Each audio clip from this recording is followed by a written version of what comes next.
All right, so like always, I want to thank you guys for getting on. I hope everybody's families are healthy and safe. Just kind of reviewing, the Rutgers game. Our offensive players of the week were Michael Menet. On defense was Jaquan Brisker, and on special teams was Jake Pinniger. I think the overall kind of factors in that game is we started fast. Obviously went 1-0. I thought we were tough and physical against a team that I think is tough and physical.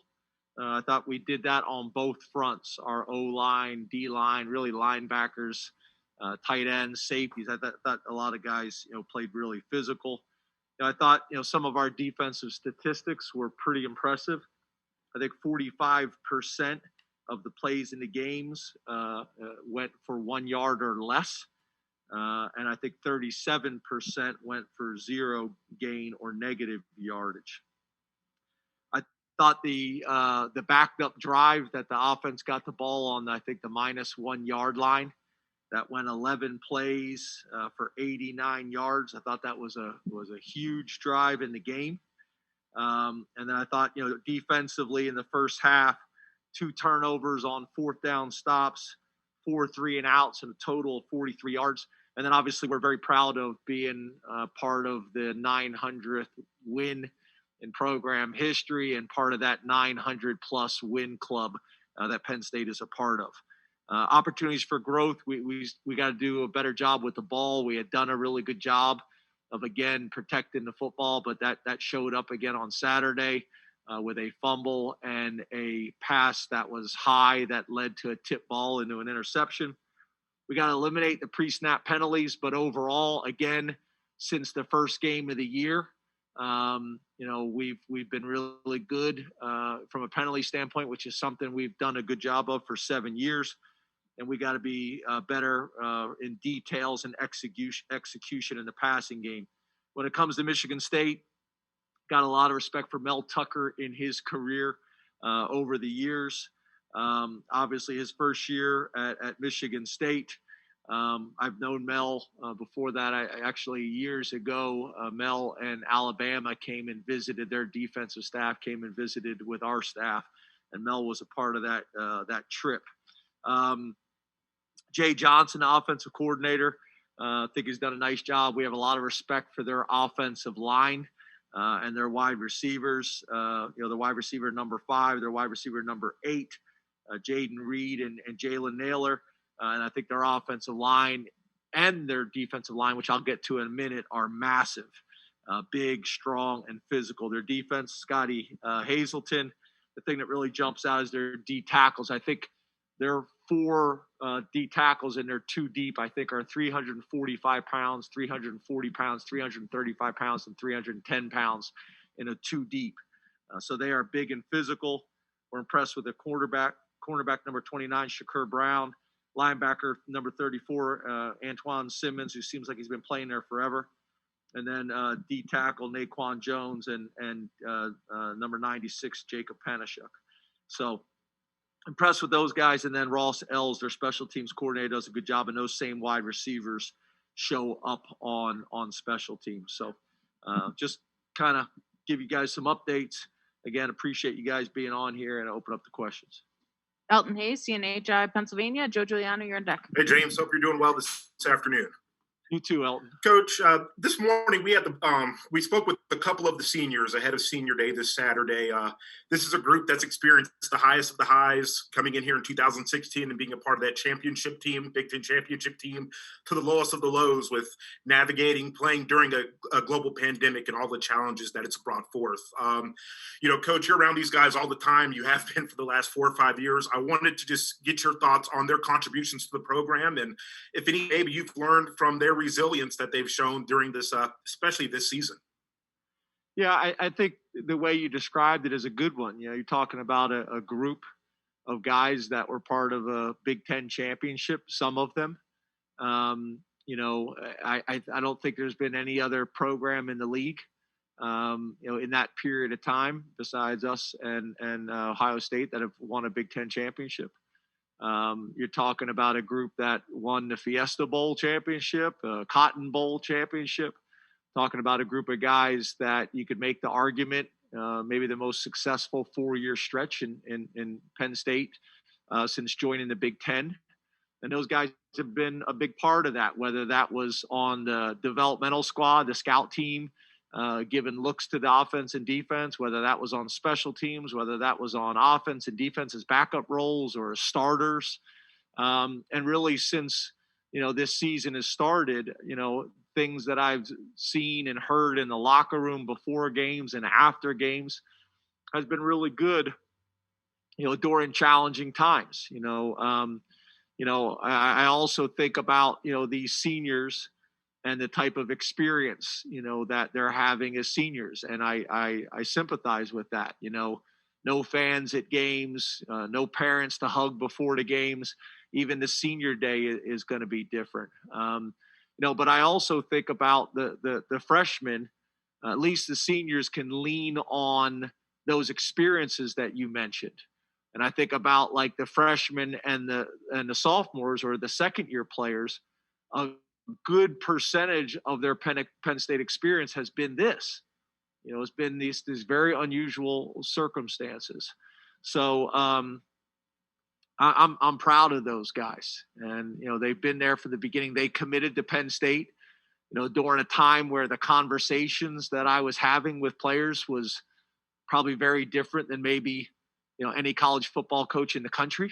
Some strange conversations that we had to have. So I'm proud of those guys, and there's a lot of different stories when I look at the list, how they came here, what they've done over their careers. Joe Giuliano, Philadelphia Inquirer. Mark Brennan, you're on deck. James, good afternoon, and thanks for your time. Hey, Joe, you too. I wanted to follow up on Elton's question, ask you about a specific senior, Shaka Toney. How have you seen him grow as a leader this season, and what has he done? What has his message been to the younger guys, keeping everybody focused and together? Yeah, obviously he's changed dramatically physically since we recruited him as a 195-pound defensive end out of Imatep Charter High School in Philadelphia. I think we originally committed him as a linebacker, and then he was, adamant that he wanted to play D-end, and we were open to that. And he's had a really good career from that perspective, and I think he's got a bright future. I think during the season, his message in the locker room, with our guys and with our team, before games and after games, after success and after setbacks, has been really strong. Shaka's got strong opinions and beliefs, and he's really handled those things the right way, during the season. And when I think about Shaka, I think about his whole family. I remember the recruiting trip with Shaka, and it was probably 15, 16 family members in his house. And I remember his niece, recording a video with me, and he's got an unbelievably supportive family. They're at all the games that they could be at. They're really supportive of him and really of Penn State overall. So I'm thankful and appreciative. I've learned a lot from Shaka. I hope Shaka's learned a lot from being a part of this program as well. And, it's really important to me that these seniors, we do everything we possibly can, starting with today's practice, to send them out the right way.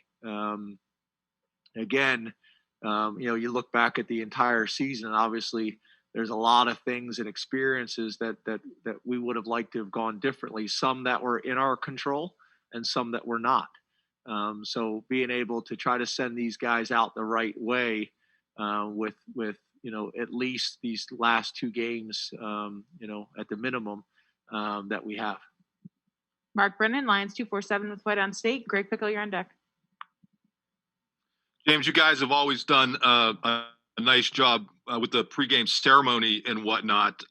Do you have any idea how you're going to handle that? And one quick follow-up, is there any chance of any of these guys coming back, given the unique situation that you find yourself in? Thank you. Yes. Yeah. Good questions. The senior day is something that's always meant a lot to me and the parents. and our players. And it will be different. We can't have the players, the parents on the field like we normally do. Usually it's really cool. The cheerleaders form a line. We usually honor, I think, cheerleaders as well as managers, and the fans typically come early and show their appreciation and support for them. It's really pretty cool. I would ask, we've had a number of fans that have been awesome the last couple of weeks, and I think it's had a real difference for our team. Had a bunch of fans out at the airport, along the road, on the way to away games. Last week they were not far from where the buses were when we first pulled out of Lash with signs. If those fans plan on doing that again this week, I would love for them maybe to all do something for these seniors. Maybe divvy up all the seniors and do something, because I'd like for it to be special for them. In any way we possibly can, because there's not a whole lot we can do in the stadium that a lot of these guys have waited years to do. So we'll still do the calling their names out and bringing them out on the field. And at Penn State we're allowed to have the parents there, but they have to be in the stands. So we're going to try to make it the best we possibly can. And then I think, Mark, to your point, there's a lot of conversations that we always have at the end of seasons with young men and their families about, their futures. And obviously this year, with a lot of the things that are going on and some of the decisions that the NCAA made and that the Big Ten made, make those conversations a little bit different.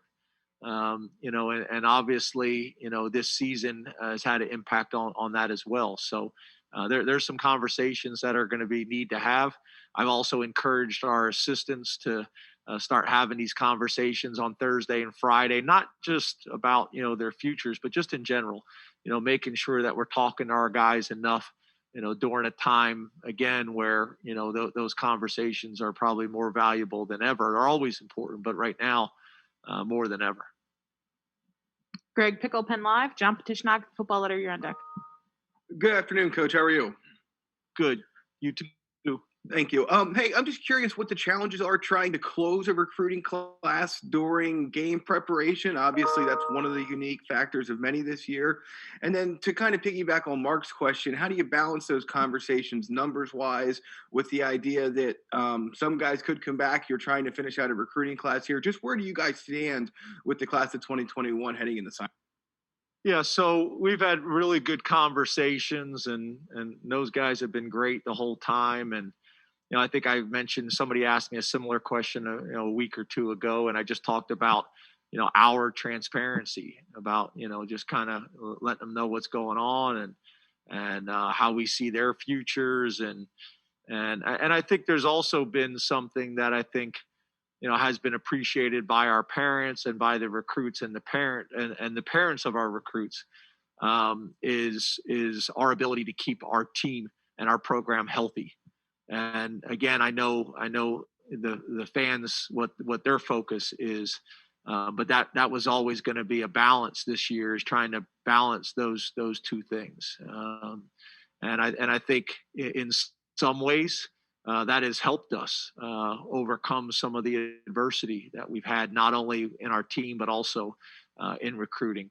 When it comes to some of the numbers that you're talking about, we're going to kind of keep our numbers as they are. The way the NCAA did it this year, if the seniors come back, they don't count against you. So that would allow you to go over your 85. But this is a year that it's very, very challenging and difficult to predict with all of that. So we'll see. We'll see how it plays out. But this is always going to be a small class for us, and with a lot of the unknowing out there, it allows us to continue that approach, and maybe be a little conservative, and then also the opportunity maybe to bring some guys in as grad transfers and other things like that that other programs have done. John Petishnock for Football Letter. Tyler Donahue, you're on deck. Good afternoon, James, and thank you for your time today. You too, John. Excuse me. what was the impact of having Devin back with the team on Saturday, both with his on-field production and also from an emotional standpoint with how everyone was supporting him as he deals with the death in the family? Yeah, and I don't know how much of the specifics that he got into with you guys, and obviously out of respect, I won't do that.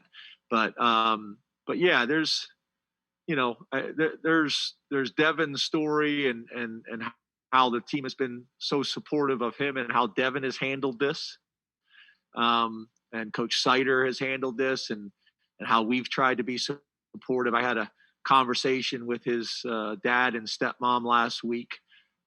Which, I try to do that as much as I can. I don't want to ever overstep my bounds. I always ask, ahead of time. But we had multiple things like that, throughout the season. This pandemic has created a lot of, other health issues in people's families behind the scenes, whether it's grandparents, whether it's moms and dads, whether it's siblings. It's created a lot of things. And again, a lot of these families and a lot of these young men are having to do this on their own without the normal support that they normally would be able to get or provide. So the team's been really good about it.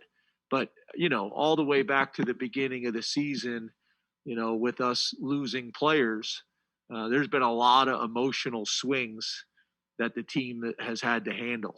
And, and in a lot of ways, I'm really proud of them. Tyler Donahue, lines 247. Rich Scarcella, you're on deck. Hi, James. Hope you're doing well. Tariq Castro-Fields has traveled with the team 3 times in the last 4 weeks. You mentioned, I think it was 3 or 4 weeks ago, that it was a medical issue. If he's not quite there yet, how frustrating has it been for your staff and for Tariq himself to kind of get to the edge and then have to stay to the sideline? And playing off of that, those second-year cornerbacks you've gotten, the play out of them you've seen, how far the step they've taken? You had Joey Porter as Big Ten Freshman of the Week. Yeah, I'll start with those guys. It's been really cool to see those guys, really step up and take on a much more significant role on the team. And really, the last couple of weeks have really done a nice job. And obviously Joey got a bunch of attention last week, but Marquise has really done some good things. Hardy has made some big plays. You could make the argument in the last couple of weeks has had 2 sacks. Obviously, we had that one play where it ended up not being a sack, strip, fumble, and that whole interesting, sideline discussion and overturn with the batting ball play. But he's done some really good things. Getting Keaton Ellis back and really Keaton's ability to fight through some of the injuries that he had during the year was impressive, and they're all opportunities for growth. So I think that's a unit that we're excited about their future, and we're going to need them to step up and to continue to grow. But we would love to have Tariq back this week, and it literally each week he's been great in meetings. His leadership has been phenomenal. I think in some ways, sitting back and coaching and watching and leading, he's learned a lot about, football. I think he's learned a lot about our team. I think he's learned a lot about himself. The conversations that I've had with Terry this week is we think there's a good chance that we're going to have Tariq this game. But, it's similar to what it's been. It'll depend on how the week goes. And then also what our trainers and doctors and Tariq feel late in the week and come game day. But I know talking to Terry earlier this week, he felt like we're closer to actually getting it done, which I think would be a huge boost for our team. Rich Scarcella, Reading Eagle. Ben Jones, you're on deck. Good afternoon, James. You have alluded to the sacrifices that you, your staff, your team has made. You've mentioned a few specifically. Are there, regarding the whole season, are there 1 or 2 that you can share with us? And have all those sacrifices been worth it to play this season? That's a good question. I didn't hear you. I stole it from somebody else on the beat. Gotcha. It's a good question. I guess, Rich, right now in the heat of it all, it's hard to answer that. Because to me, I'm not just looking at it, from football. I'm looking at the whole picture. Obviously, when all these decisions were made, it was hard to predict on how this was going to play out. I mean, you look at the Big Ten in general. You look at the records in the Big Ten. Obviously, there's been a few programs that have been able to do it, but I don't know if there's ever been a year like this in the Big Ten from a competitive standpoint. Pretty much across the board. But it's hard to predict. And I to be honest with you, Rich, I think we're in a position where it's still hard to predict. What the future holds, when this is going to end, when this is going to change, how are we going to get back to normal? In terms of sharing some of those stories, to me, that's up to the individuals when you guys talk to them. I know Devin shared some of that with you guys today. I'm very sensitive, Rich, like I would be with you. If you ever shared your personal information with me, I wouldn't share that. I don't give out people's phone numbers without asking first, So, I can speak, for myself, and I can speak for the things that I think we've already talked about with the staff and with the team, and really, the burden and the weight that Wayne Sebastianelli and Dr. Greg Billy and Andy Mutnam and all our trainers, the burden that they have felt, because their responsibility is to keep everybody safe and healthy, no matter what. And then my responsibility is to reinforce what they're telling me and also to try to find a way to play football within those parameters. So it's been tough. I will tell you this, Rich, I can't tell you what I would do for a hug from my wife and daughters. Like, I can't express to you, so I want us to practice well today, and I want us to play well on Saturday. But there's also going to be a point where, when we get to the end of this season, for me to, and for our players and for the staff and for everybody, I'm very sensitive to it.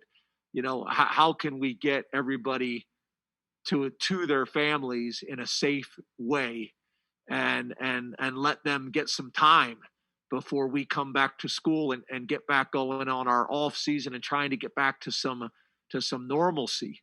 I think one of the big things for me, Rich, that I can speak on is not only getting down to see my family, but how can I get my family back here at some point? Like, how can they come back and do that and keep my daughter safe without really having,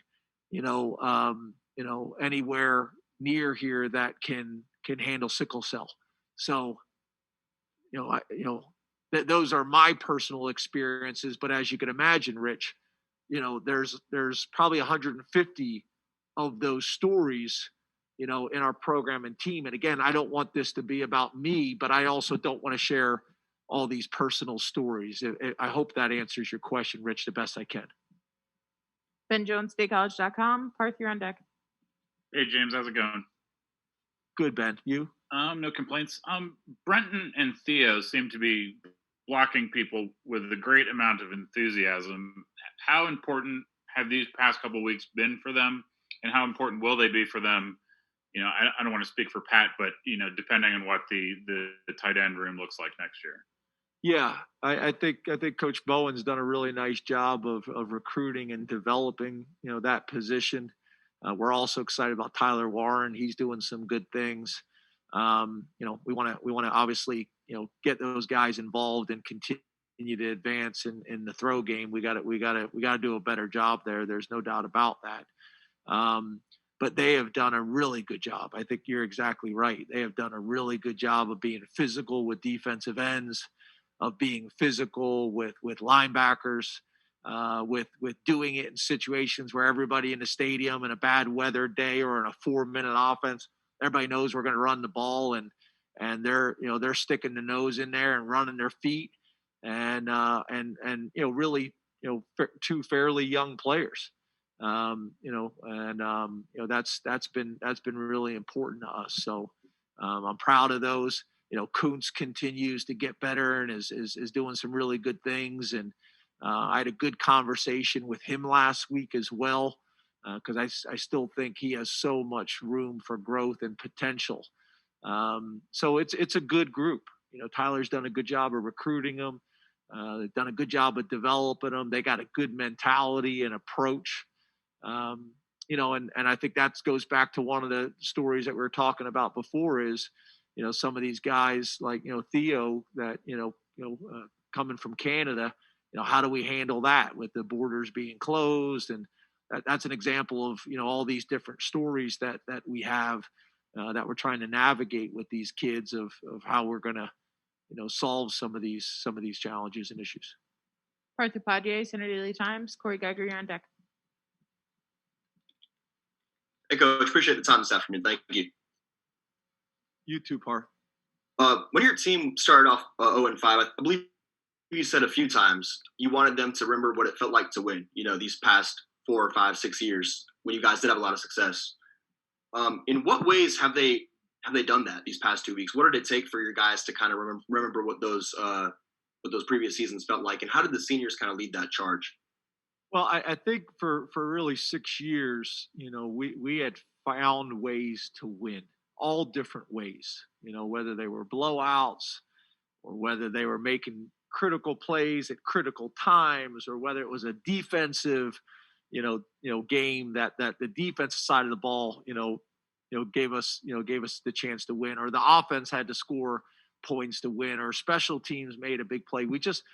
We found ways to win the majority of the time over the 6 years. And early in the season, we weren't doing those things. We were doing the opposite. We were doing the things that get you beat with turnovers and penalties. So, we continue to talk about it and emphasize it like we always do. But we just started to do a better job of it. So, even last week when we turned the ball over, we were able to get a turnover on defense. So, it's about emphasizing winning football and what that means and the importance of it, and everybody buying into it and understanding it. And obviously when you go to Michigan and get a win, during a challenging time at a place that's been hard to win, then you got a chance to build on that. And for us, that's what I'm trying to do, and trying to get the coaches to do and the team to do and everybody to do is, like, we don't need to be, at the top of the mountain, or we don't need to be at the end of the ride. We just got to take a step. We just got to keep taking positive steps in the right direction and stay very present. And that's how we build it. And getting everybody to understand that as well. And obviously the veterans have been a big part of that since the season has started, is helping everybody kind of understand that message. I would say that Shaka has been very vocal. I'd say Lamont has been very vocal, with those things in the locker room after games. But there's a number of guys, Michael Menet, I can go on and on, with these guys that have, really, stepped up. And then you got guys like Isaac Lutz that has done it with their play.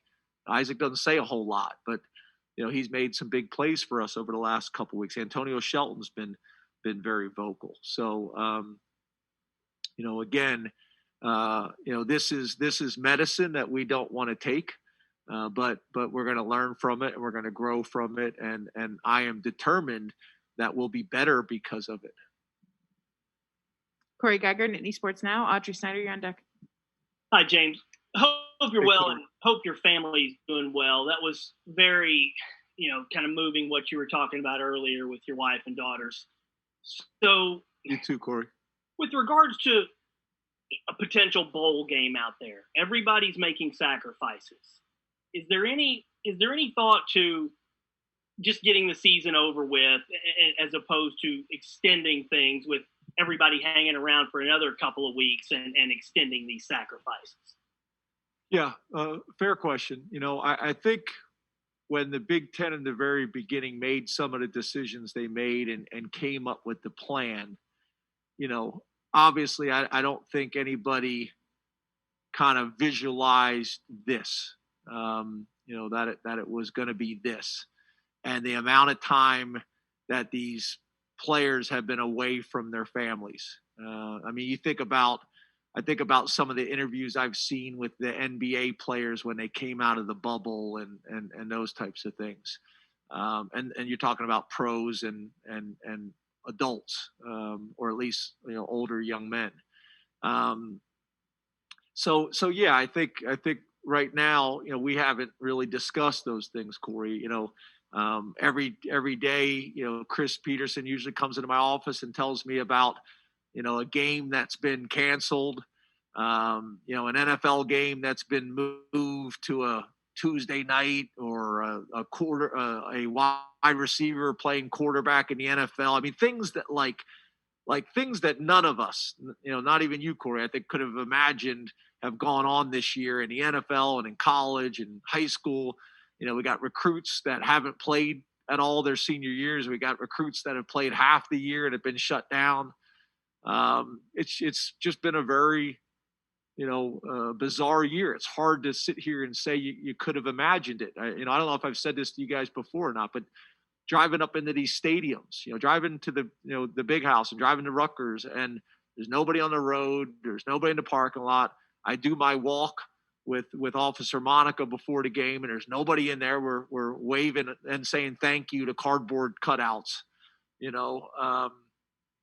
so it's just strange, so, we haven't talked about anything else because, bowl games keep getting canceled. Every other day you see bowl games getting canceled. There's no bowl requirements in terms of the number of wins this year. So it's hard to say, Corey. It's hard to predict. It's hard to know.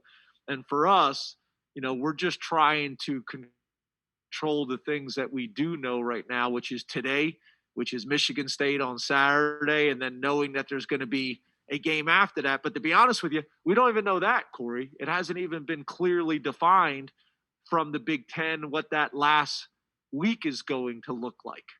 And I think the other thing is, when that was decided, I don't know if everybody kind of thought that the season was going to be like this. And the issue is, I think, the conference and the schools all made commitments that deal with TV and number of games that we said we were going to play and all those types of things. And that has an impact on it, all of it. So, we'll see how it all plays out. But, what I'm focused on is trying to have the best Tuesday practice we can have and put our guys in position to play a tough, physical Michigan State game here on Saturday and try to send these seniors out the right way. So I hope that answered your question. Audrey Snyder, The Athletic. Neil Rudell, you're on deck. James, you gave me a great segue to my question. Obviously not to overlook. That was the plan. I appreciate it. Yeah. Obviously not to overlook Michigan State, but the logistics of Week 9. What do you know about it right now? How do you try and prepare when you don't know the opponent, and you've got the early signing period mixed in there? Like, what's that plan look like? How do you balance that? Yeah, actually, you just helped me because I think somebody asked about an early signing period, and I don't know if I ever really answered that question either. So I apologize. I'll go back and answer that one too. But I would assume that we're going to hear more about Week 9, here really soon, if not, later this week. I would think right after the game we'll have an idea. I would hope, but it really just hasn't been clearly defined yet. Obviously we had the model before this season started, but we've also heard stuff about maybe the Big Ten changing the model based on games being canceled and not meeting certain thresholds, and games that people want to be played based on that game's been played for 90 something years consecutively and they want it played. So, there's still a lot of things out there that we're not completely sure on. But again, it is what it is, and we'll deal with it the best we can. Back to the early signing period that you brought up and somebody asked earlier that I didn't finish answering. That's a challenge. We got to try to make it as special as we possibly can for those young men and their families and their high school coaches. But we got to do it on I think it's a Wednesday during a game week, which Wednesday is a huge work day for us. We usually have a staff meeting at 7 a.m. and we're doing football all day to get ready for that practice and finish the game plans. And now you're trying to do that on a day that's usually dominated on celebrating young men's and families' futures. So, we're gonna do the best we possibly can to serve those two groups. And I think a lot of it will be me and the recruiting staff allowing the offense and defensive and special team staffs to spend most of their day on football as normal as they would. But now, like when I do my call with a family and a young man at a certain position, then we'll just go grab that coach, with the recruiting staff for that 15 minutes, and then they can get back. Is I think how we're gonna try to do it as much as we can. It's just a fine line because we want to celebrate those young men and the choice and the decision that they've made. But we also have a responsibility to have a great Wednesday practice, and we're gonna have to get it done. Yeah, Riddell, Altoona Mirror, Donnie Collins, you'll have our last question. Hey, James. Wondering if you can assess Will Levis's development as a passer and how much you guys are working on that part of his game. Yeah, I think in general we gotta be better in the passing game, and we got to be able to push the ball down the field, and we got to be more efficient and more explosive in the passing game in general. I think to your point, and I brought it up for a couple weeks. We gotta mix the pass in with Will. Will's doing a really good job helping us in short yardage situations or 4-minute offense, which the reality is that's a big part of how we wanted to use him. But we also want to be able to mix some of those other things in there because he's shown that he can do it and he deserves it. And it also, I think, will make us more explosive and make us more efficient. And keep people a little bit off balance and be a little bit less predictable. So he's done a nice job and he's earned that and he's deserved that. And we need to do that. We're going to need both of those guys. Last question will go to Donnie Collins, Times Tribune. Hi, James. Hey, Donnie. We've all seen teams around the country handle adversity, the pandemic, a couple of losses here and there differently. You've seen some teams lose a couple of games and then a bunch of players opt out and things like that. And that hasn't happened to you guys. Why have you guys been able to stay together when other programs haven't? Donnie, I think a few weeks back, somebody asked me about culture and that was more associated with the lack of success this season. And I think at that time I said, well, you can't just throw the culture around stuff when things are going well. You got to throw the culture around too when you're having challenges. But I do think that's a pretty good example. That although we haven't had the success on the field this year that we want, and there's a lot of reasons I can sit here and name why. And some people would say, their excuses or this or that. And I could sit here and do that.